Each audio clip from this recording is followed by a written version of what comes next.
Assalamualaikum warahmatullahi wabarakatuh. Perkenalkan, nama saya Rifan Nur Andrianto, NIM 1905241426 dari Prodi Sistem Informasi kelas A.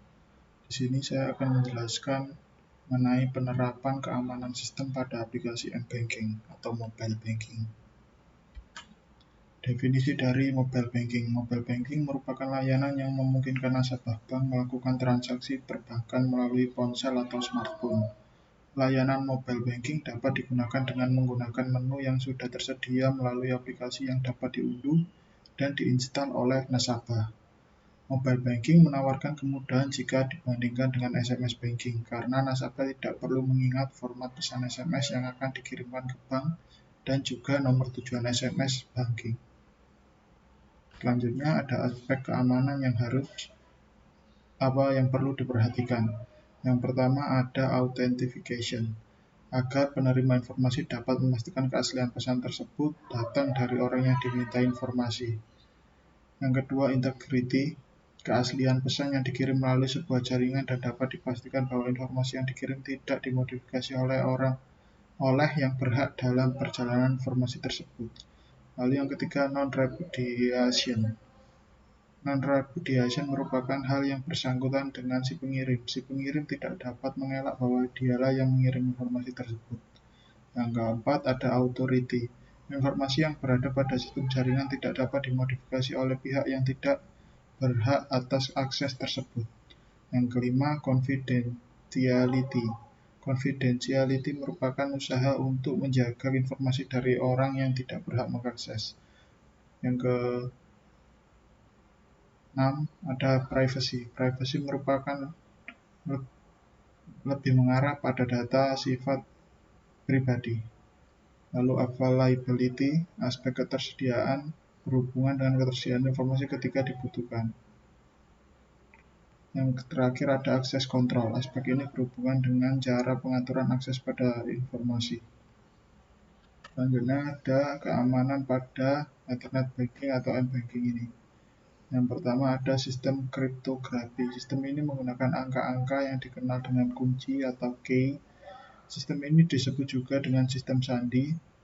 Ada dua tipe kriptografi, yaitu simetris dan asimetris. Pada sistem asimetris menggunakan kode kunci yang sama bagi penerima dan pengirim pesan.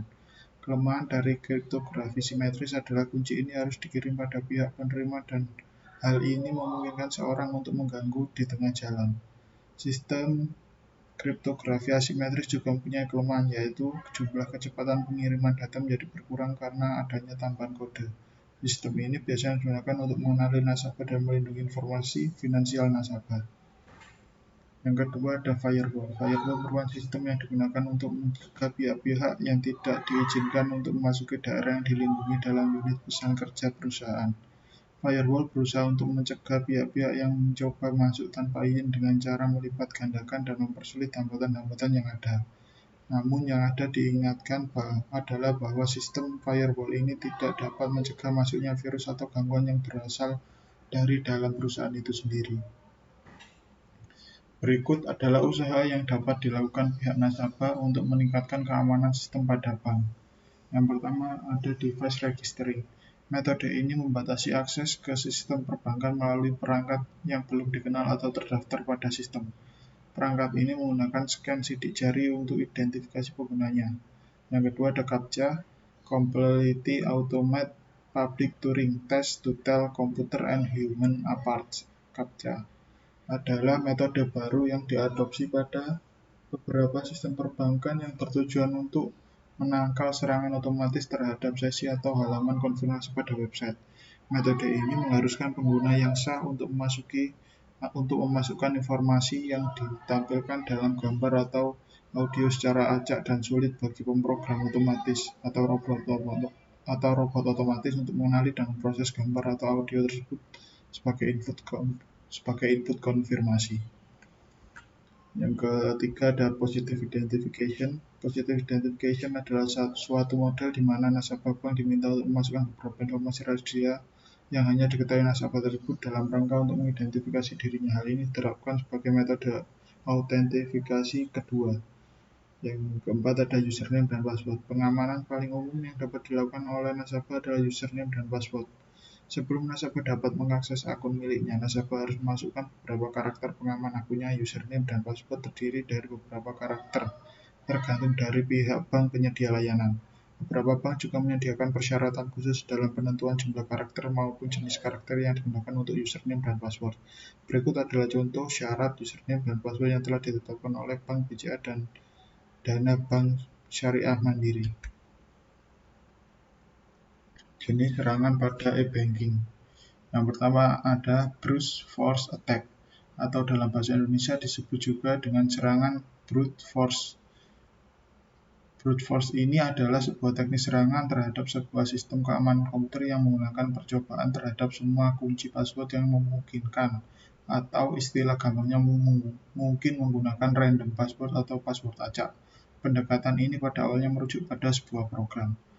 Yang kedua ada denial of service atau DOS attack, merupakan sebuah usaha dalam bentuk serangan untuk melumpuhkan sistem yang dijadikan target sehingga sistem tersebut tidak dapat menyediakan service atau denial of service. Cara untuk melumpuhkan dapat bermacam-macam dan akibatnya pun dapat beragam. Sistem yang diserang dapat menjadi hang atau crash, tidak berfungsi atau menurunnya kinerja sistem karena beban CPU menjadi tinggi.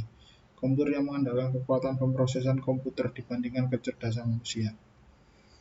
Yang ketiga ada virus worm Trojan, menyebarkan virus worm maupun Trojan dengan tujuan untuk melumpuhkan sistem komputer, memperoleh data-data dari sistem korban. Kesalahan yang dilakukan nasabah. Yang pertama, password yang mudah ditebak.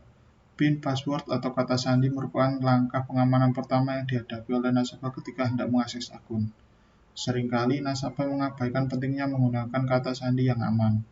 Beberapa nasabah lebih menggunakan kombinasi karakter yang mudah mereka ingat, seperti 1, 2, 3, 4, 5, 6, atau 00000, ABCDEF, atau bahkan tanggal lahir mereka.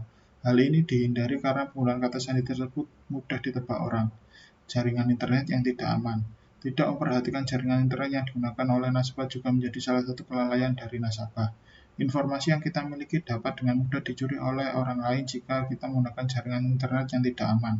Kita perlu waspada dalam menggunakan jaringan internet, apalagi kita berbagi jaringan internet dengan orang lain. Di samping itu, penggunaan VPN tidak disarankan, terutama penggunaan VPN yang tidak dapat dipertanggungjawabkan keamanannya. Yang ketiga ada antivirus yang kadaluarsa. Perangkat yang kita miliki tentunya harus memiliki software antivirus yang dapat menjamin keamanan perangkat kita agar tidak terjangkit virus yang dapat mencuri data pribadi kita. Hampir semua antivirus dapat dijamin perlindungannya, tapi antivirus yang telah kadaluarsa tidak dapat menjamin lagi keamanan dari penggunaannya. Hal ini disebabkan karena antivirus tersebut tidak mendapatkan update terbaru tentang virus, atau bahkan antivirus tidak dapat bekerja lagi jika telah melewati tanggal kadaluarsa. Yang keempat, jarang memeriksa akun. Akun yang jarang diperiksa juga dapat diserang oleh hacker. Nasabah yang tidak memeriksa lagi akunnya tidak akan mendapatkan update atau perkembangan terbaru dari akunnya. Hal ini juga dapat menyebabkan nasabah tidak mengetahui hal-hal apa saja yang terjadi pada akunnya, entah itu dana masuk ke rekening atau penarikan dana yang tidak diketahui oleh nasabah sendiri. Berikut cara pengamanan yang perlu dilakukan oleh nasabah. Yang pertama, pastikan nasabah mengakses situs yang benar. Seringkali beberapa upaya yang dilakukan oleh pencuri adalah dengan mengirim pesan penipuan yang mencantumkan alamat website yang dibuat mirip dengan alamat asli milik bank yang ditiru. Yang kedua, ganti password secara berkala. Gunakan kata sandi maupun PIN yang tidak mudah ditebak, dan usahakan jangan menggunakan tanggal lahir untuk PIN. Selain itu, pastikan juga untuk mengganti kata sandi secara berkala untuk menghindari jika kata sandi telah diketahui oleh pihak-pihak yang tidak berkepentingan. Yang ketiga, gunakan jaringan yang aman. Gunakan selalu jaringan internet milik pribadi ketika mengakses e-banking. Hindari penggunaan jaringan yang digunakan bersama ketika hendak mengakses m-banking. Pastikan juga jaringan yang digunakan bebas dari intervensi dari pihak lain. Yang keempat, ada antivirus terupdate. Pastikan antivirus yang dimiliki oleh perangkat sudah terupdate secara berkala. Antivirus yang telah diupdate memiliki informasi terbaru mengenai virus yang mungkin bisa menyerang atau mencuri informasi. Sekian presentasi dari saya, kurang lebihnya saya mohon maaf. Wassalamualaikum warahmatullahi wabarakatuh.